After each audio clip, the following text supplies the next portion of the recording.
The party was loud, the kind of loud that drowns out your own thoughts. Music was thumping, glasses were clinking, and people were laughing like nothing in the world could ever go wrong.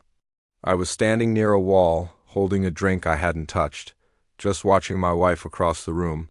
She was practically glowing, laughing a little too hard, leaning a little too close to some guy.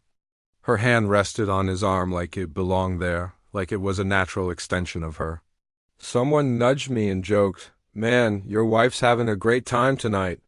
I managed to force a smile, but it felt brittle, like it could crack. And then I heard her voice. Somehow, it cut through everything, the music, the chatter, all of it. It was clearer than the thumping bass and sharper than the clinking glass. She must have thought I was too far away to hear.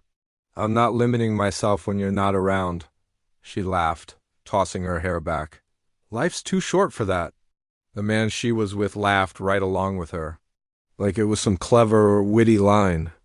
Like it wasn't my marriage she was casually dismissing. My chest tightened, but it wasn't rage. It was something heavier, something colder. It was recognition. This wasn't the stranger I was seeing. This was who she was. Later that night, when we got home, the silence in the car was deafening. She didn't seem to notice how quiet I was. She was still buzzing from the party, still riding the high of being the center of attention. She kicked off her high heels by the door, humming to herself as she scrolled through her phone. I sat on the edge of our bed, my own phone feeling heavy in my hand. During the party, I'd accidentally started a recording in my pocket. I hadn't realized it until I got home. Without saying a word, I just hit play. Her laughter filled our bedroom, and then her words. "I'm not limiting myself when you're not around. Life's too short." In the quiet of our room, stripped of the party's noise, the words sounded different. They weren't charming or funny. They were just ...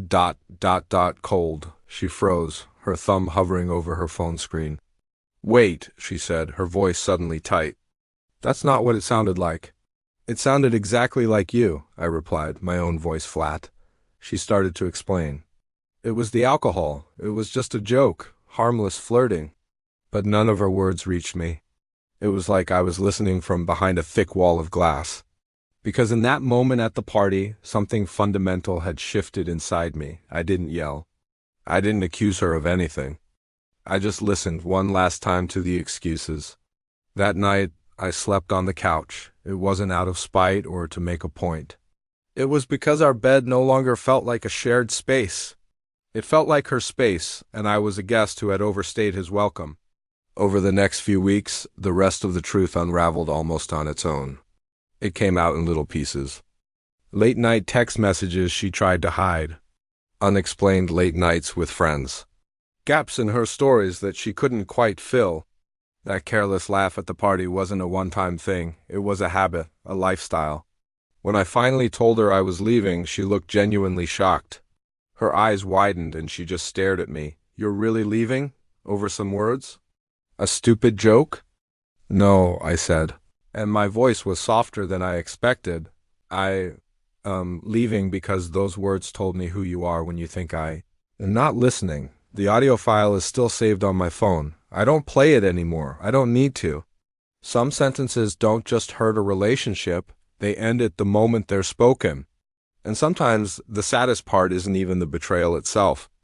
It's the slow, quiet realization that you stopped being someone worth limiting themselves for a long, long time ago. Thanks for listening.